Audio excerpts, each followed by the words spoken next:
Hello everyone, स्वागत है आपका हमारे यूट्यूब चैनल एप्पल क्लासेस पर। आज की इस क्लास में हम पढ़ने वाले हैं अध्याय 4 जाति, धर्म और लैंगिक मसले। ये कक्षा 10 की राजनीतिक विज्ञान का पार्ट नंबर 4 है। इससे पहले के जो पार्ट हैं, पार्ट 1, पार्ट 2, पार्ट 3 हम कंप्लीट कर चुके हैं। अगर आपने नहीं देखा है तो उनका लिंक वीडियो के डिस्क्रिप्शन में मिल जाएगा, जहाँ से आप उनको देख सकते हैं। तो आज की इस क्लास में हम पढ़ने वाले हैं जाति, धर्म और लैंगिक मसले के बारे में। जैसा कि हमने पिछले अध्याय में देखा, हमने पिछले अध्याय में समाज में प्रचलित बहुत सारी जो सामाजिक असमानताएं हैं, सामाजिक भेदभाव हैं, उनके बारे में हमने अध्ययन किया। इसमें हम समाज में प्रचलित कुछ जो महत्वपूर्ण विविधताएं हैं उनके बारे में बात करेंगे। समाज में जो असमानता है, यानी जाति के आधार पर, धर्म के आधार पर और लिंग के आधार पर समाज में जो विविधताएं प्रचलित हैं उनके बारे में हम पढ़ने वाले हैं। सबसे पहले हम लिंग के बारे में पढ़ेंगे। लिंग के आधार पर जो समाज में जो विविधता है उसके बारे में हम फिर धर्म के बारे में और फिर जाति के बारे में पढ़ेंगे। तो लैंगिक मसले और राजनीति, हम सबसे पहले बात करते हैं लिंग के बारे में। तो लैंगिक असमानता जो है हम समाज में देखते हैं, हमें हर जगह दिखाई देती है। लैंगिक असमानता एक तरह से कहें तो ये स्वाभाविक है, प्राकृतिक है और अपरिवर्तनीय है। इसमें किसी प्रकार से कोई परिवर्तन नहीं किया जा सकता, क्योंकि मनुष्य का महिला होना या पुरुष होना उसके बस में नहीं होता। ये एक तरीके से नेचुरल है, जो होता है वो वैसे ही हो सकता है। इसमें किसी प्रकार का इंटरचेंज नहीं किया जा सकता। लेकिन लैंगिक जो मसले हैं, लिंग के आधार पर जो भेदभाव है वो महिला और पुरुष होने से नहीं होता। वो उन दोनों के बारे में प्रचलित रूढ़िवादी छवियां और जो समाज है हमारा उसमें प्रचलित कुछ समाज में जो चलने वाली रीतियां हैं वो हैं, जिनमें से पहला देखें तो है श्रम का लैंगिक विभाजन, यानी कि सेक्सुअल डिवीजन ऑफ लेबर, यानी कि महिला और पुरुष के कामों को बांट देना। निजी और बाहरी काम में जैसे देखा जाए तो जो शुरुआत से ही होता क्या है कि लड़के और लड़कियों के मन में एक बात बैठा दी जाती है कि जो महिलाएं होती हैं वो घर के कार्य करती हैं, जैसे कपड़े धोना, खाना बनाना, बच्चों की देखभाल करना, जबकि वही पुरुष जो होते हैं सार्वजनिक जीवन में बाहर काम करते हैं, पैसे कमाते हैं घर के लिए। तो इस तरह से क्या कर दिया जाता है, महिला और पुरुष के काम को डिवाइडेशन कर दिया जाता है, यानी श्रम का लैंगिक विभाजन। इस तरह से देखा जाए तो क्या जो सारे कार्य महिलाएं घर के अंदर करती हैं वो कार्य पुरुष नहीं कर सकते? ऐसे कार्यों को जो महिलाएं घर के अंदर करती हैं उन्हें पुरुष भी कर सकते हैं। जब उन्हें बाहर जाते हैं तो उसी काम का जब उन्हें पैसा मिलता है तो पुरुष उन्हीं कामों को बहुत आसानी से करते हैं, क्योंकि उनका पैसा मिलता है। वही हम बात करें, क्या महिलाएं जो घर में काम करती हैं वो बाहर काम नहीं कर सकती? बिल्कुल कर सकती हैं। हम देखें तो गांव में बहुत सारी महिलाएं घरेलू काम करने के साथ साथ खेतों में काम करती हैं, पानी लाने का कार्य करती हैं, जलावन लकड़ियां लाती हैं, कटाई नराई गुड़ाई का कार्य करती हैं। वहीं हम देखें शहरों में, तो शहरों में जो गरीब स्त्रियां होती हैं, गरीब परिवार की जो महिलाएं होती हैं, वो मध्यम परिवार के घरों में जाकर काम करती हैं। साथ ही साथ हम देखें जो मध्यम परिवार की जो महिलाएं हैं वो ऑफिसों में जाकर, कंपनियों कारखानों में जाकर कार्य करती हैं। कुल मिलाकर ये देखा जाए कि जो महिलाएं होती हैं वो घरेलू काम के अतिरिक्त अन्य आय प्राप्त करने के लिए कुछ ना कुछ कार्य करती हैं। इतना कार्य करने के बावजूद घर में भी काम करती हैं और बाहर भी काम करती हैं, लेकिन फिर भी उनके कार्य को ज़्यादा वैल्यू नहीं दी जाती, क्योंकि घर में काम करती हैं जो महिलाएं तो उनको मूल्य नहीं मिलता, जिसके कारण महिलाओं के कार्य का कोई ज़्यादा वैल्यू नहीं होता। इसका परिणाम क्या हुआ? इसका परिणाम हुआ कि महिलाएं घर की चार दीवारी के अंदर ही कैद होकर रह गई, और जबकि सार्वजनिक जीवन में जो बाहरी जीवन है वो पुरुषों के हाथ में आ गया, यानी पुरुष बाहरी काम को करते हैं। यह देखा जाए कि जो मनुष्य जाति है उसकी 1/2 आबादी जो है वो महिलाओं की है, फिर भी सार्वजनिक जीवन में महिलाओं की जो कार्य हैं बहुत ही ज़्यादा कम है। यहाँ देखा जाए कि राजनीति में तो महिलाओं की भूमिका बिल्कुल ना के बराबर है, लेकिन पहले की बात करें तो पहले तो महिलाओं को सार्वजनिक जीवन में किसी प्रकार की कोई भूमिका नहीं थी, ना तो उन्हें वोट देने का अधिकार था, ना ही चुनाव लड़ने का अधिकार था। लेकिन धीरे धीरे इसमें कुछ परिवर्तन आए, तो कुछ नारीवादी आंदोलन हुए, कुछ महिला संगठन हुए जो महिलाओं के लिए कार्य करते थे, क्योंकि महिलाओं को अपनी बराबर लाने के लिए महिला आंदोलन चलाए उन्होंने अपने आप को आगे लाने के लिए, जिसके कारण महिलाओं की स्थिति में थोड़ा सुधार आया और महिलाओं की राजनीति में और सार्वजनिक जीवन में भूमिका को बढ़ाने के लिए कई सारे काम किए गए। उनकी शिक्षा में, उनके रोजगार में कई सारे के कार्य किए गए, उनकी शिक्षा के लिए कई सारे कार्य किए गए, रोजगार में बढ़ाने के लिए कई सारे कार्य किए गए। बहुत सारे आंदोलन जो थे महिलाओं की स्थिति को लेकर चलाए गए। ऐसे आंदोलनों को नारीवादी आंदोलन कहा जाता है, यानी कि फेमिनिस्ट मूवमेंट। नारीवादी आंदोलन क्या होते हैं? यानी कि ऐसे आंदोलन जिनमें महिलाओं को बढ़ावा देने के लिए, महिलाओं को हर स्तर पर ऊंचे ले जाने के लिए जो आंदोलन चलाए जाते हैं उन्हें नारीवादी आंदोलन कहते हैं। नारीवादी क्या होता है? तो ऐसा पुरुष या महिला जो महिलाओं के बराबरी और महिलाओं को आगे ले जाने के लिए, समानता के लिए कार्य करते हैं, उनको नारीवादी कहा जाता है। चाहे वो पुरुष हो या महिला हो, इससे कोई फर्क नहीं पड़ता, वो नारीवादी कहलाता है। अब हम बात करते हैं कि महिलाओं की स्थिति क्या है। वैसे तो देखा जाए हमारे देश में महिलाओं की स्थिति काफ़ी ज़्यादा पीछे है, फिर भी हम कुछ और देशों की बात करें तो वहाँ पर महिलाएं काफ़ी ज़्यादा आगे हैं। जैसे नॉर्वे, स्वीडन में महिलाओं की स्थिति काफ़ी ज़्यादा बेहतर है, उनका जीवन स्तर काफ़ी ज़्यादा अच्छा है, वहाँ महिलाओं की राजनीति में हिस्सेदारी काफ़ी ज़्यादा है। हमारे यहाँ पर महिलाओं की स्थिति बात करें, क्योंकि हमारे यहाँ से शुरुआत से ही यह प्रचलन में रहा है कि महिलाएं घर के कार्यों को करती हैं, जिसके कारण हमारा जो समाज है वो पितृ प्रधान समाज है। यानी कि घर का जो मुखिया होता है, जो घर के कार्यों का आखिरी फैसला जो लेना होता है वो पिता को लेना होता है, जिसके कारण हमारे समाज में यानी भारतीय समाज में महिलाओं की स्थिति काफ़ी पीछे है और उनके साथ कई तरह के भेदभाव किए जाते हैं, जिससे उनके साथ भेदभाव की स्थिति बनी रहती है। तो कई सारे एक क्षेत्र हैं जिनमें महिलाओं के साथ भेदभाव की स्थिति बनी रहती है। जैसे नंबर 1 लेते हैं हम शिक्षा के क्षेत्र में। शिक्षा के क्षेत्र में देखा जाए तो महिलाओं की साक्षरता दर काफ़ी कम है पुरुषों की अपेक्षा। महिलाओं की साक्षरता दर जो है 65.46% है, जबकि हम पुरुषों की देखें तो ये 82.14% है। ये जो गैप है दोनों के बीच में, ये महिला और पुरुष में जो भेदभाव है वो इसकी स्थिति को बताता है। महिलाएं शुरुआती स्कूली कक्षाओं में तो पढ़ पाती हैं, लेकिन जब उन्हें उच्च शिक्षा के लिए आगे पढ़ना होता है तो वो आगे नहीं पढ़ पाती हैं। और हम देखें तो कई बार जब रिजल्ट आता है तो उसमें जो महिलाएं हैं, लड़कियां हैं, वो लड़कों से काफ़ी अच्छे रिजल्ट लाती हैं, काफ़ी अच्छे परिणाम लाती हैं। ये कहें कि तो कई क्षेत्रों में तो महिलाओं ने लड़कों को काफ़ी पीछे छोड़ दिया है।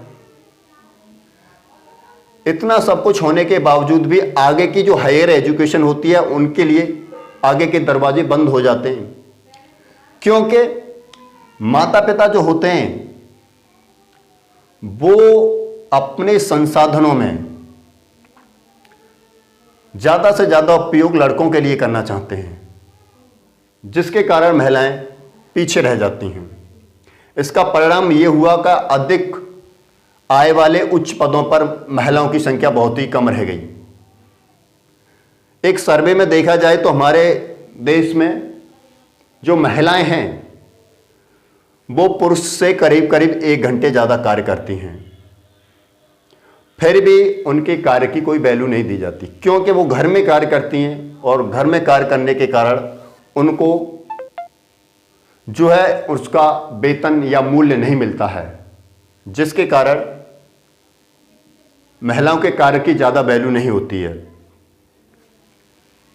वहीं हम देखें कृषि कार्य के लिए भी कम वेतन उनको मिलता है, जबकि हमारे देश में समान कार्य के लिए समान वेतन का अधिनियम पारित है। हर क्षेत्र में देखा जाए, चाहे वो खेल का क्षेत्र हो, चाहे सिनेमा का क्षेत्र हो, या शिक्षा का क्षेत्र हो, डॉक्टरी का क्षेत्र हो, हर क्षेत्र में महिलाओं के लिए समान कार्य के लिए पुरुषों की अपेक्षा कम वेतन मिलता है। इस तरह का भेदभाव महिलाओं के साथ होता रहता है। आगे हम देखें लिंग अनुपात। लिंग अनुपात हमारे जो भारतीय समाज में अब भी कई सारे लोग ऐसे हैं जो लड़कियों की अपेक्षा लड़कों को ज़्यादा महत्व देते हैं, जिसके चक्कर में वो लड़कियों को पैदा होने से पहले ही ख़त्म कर देते हैं, जिसके कारण हमारे देश का लिंग अनुपात काफ़ी ज़्यादा नीचे चला गया। सरकार की बहुत ज़्यादा कोशिश करने के बावजूद भी हमारे देश का लिंग अनुपात अब 943 है। अब भी ये काफ़ी ज़्यादा कम है, हमें इसे और ज़्यादा घटाने की ज़रूरत है। यह देखा जाए तो लिंग अनुपात के मामले में सबसे ज़्यादा नीचे पायदान पर आता है हरियाणा, जहाँ का लिंग अनुपात जो है 889 है, और सबसे अधिक उच्च पायदान पर आता है, जहाँ लिंग अनुपात सबसे ज़्यादा है वो है केरल, जहाँ का लिंग अनुपात 1084 है। लिंग अनुपात होता क्या है? तो लिंग अनुपात होता है 1000 लड़कों की संख्या पर लड़कियों की संख्या जो होती है वो लिंग अनुपात होता है। इसी तरह से देखा जाए तो भारत के कई राज्यों में जो लिंग अनुपात है 800 850 के भी नीचे है। साथ ही साथ एक और पॉइंट है घरेलू हिंसा। आए दिन देखा जाता है कि महिलाओं के साथ घरों में तरह तरह की प्रताड़नाएं होती हैं, उनके साथ मारपीट होती रहती है, उन्हें सार्वजनिक जीवन में किसी प्रकार का कोई रोल नहीं दिया जाता। आए दिन हम अखबारों में इस तरह की घटनाएं पढ़ते हैं, महिलाओं को आग जला दी, फांसी लगा दिया गई, जिसके कारण महिलाएं क्या हैं आगे नहीं बढ़ पाती। ये कुछ कारण थे जिनकी स्थिति के आधार पर महिलाओं के साथ भेदभाव किया जाता है। आगे हम बात करते हैं महिलाओं का राजनीतिक प्रतिनिधित्व। यानी कि देखा जाए कि बहुत सारे जो नारीवादी आंदोलन थे और जो महिला आंदोलन थे, महिला संगठन थे, उन्होंने देखा कि महिलाओं की स्थिति में हमें सुधार करना है, तो एक सबसे अच्छा तरीका यही है कि जो चुने हुए प्रतिनिधि हैं उनमें महिलाओं की संख्या को हमें बढ़ाना पड़ेगा, जिससे कि जब महिलाएं चुनकर सरकार में जाएंगी, सत्ता उनके हाथों में होगी, तो वो अपने साथ होने वाले इस भेदभाव को कम कर सकेंगी। तो इसके चलते देखा जाए तो लोकसभा में हमारे यहाँ जब 2014 में इलेक्शन हुए तो पहली बार 12% महिलाएं चुनकर पहुंची। ये संख्या बहुत ही कम है, 50% होनी चाहिए थी, लेकिन क्या है 12%। अब जबकि हमारा देश आज़ाद हुए आज 70-75 साल हो चुकी, उस स्थिति में 12% है। भाई बात करें जब 17वीं लोकसभा हुई थी तो उसमें महिलाओं की जो संसद में पहुंचने की संख्या थी वो 14.3% थी, यानी कि 543 में से सिर्फ 78 महिला सांसद थे जो संसद में पहुंचे। यह स्थिति अगर हम अपने राज्यों की विधानसभा के बारे में देखें तो ये और ही ज़्यादा डाउन है। राज्यों की विधानसभाओं में देखा जाए तो यह स्थिति 5% से भी कम है। यह स्थिति दिखाती है कि हमारे देश कई देशों से, जो विकासशील देश हैं उनसे काफ़ी ज़्यादा पीछे है। जैसे अफ्रीका, लैटिन अमेरिका, उनसे भी ये आंकड़ा काफ़ी ज़्यादा पीछे है। तो इस स्थिति में देखा जाए तो जो नारीवादी संगठन, महिला आंदोलन है, उन्होंने महिलाओं को लोकसभा और राज्यसभा की जो विधानसभाएं हैं उनमें आरक्षण की मांग की कि महिलाओं की संख्या के लिए, महिलाओं को निर्वाचित करने के लिए उनके लिए एक रिजर्वेशन होना चाहिए, जिसके तहत महिलाओं की संख्या फिक्स हो जाएगी इसमें जाने के लिए। लेकिन इसके लिए एक बिल भी लाया गया हमारी विधानसभा में, वो भी अभी तक अटका ही पड़ा है। ऐसी व्यवस्था हमारे देश में पंचायती राज व्यवस्था में है, जहां महिलाओं के लिए आरक्षण की व्यवस्था की गई है।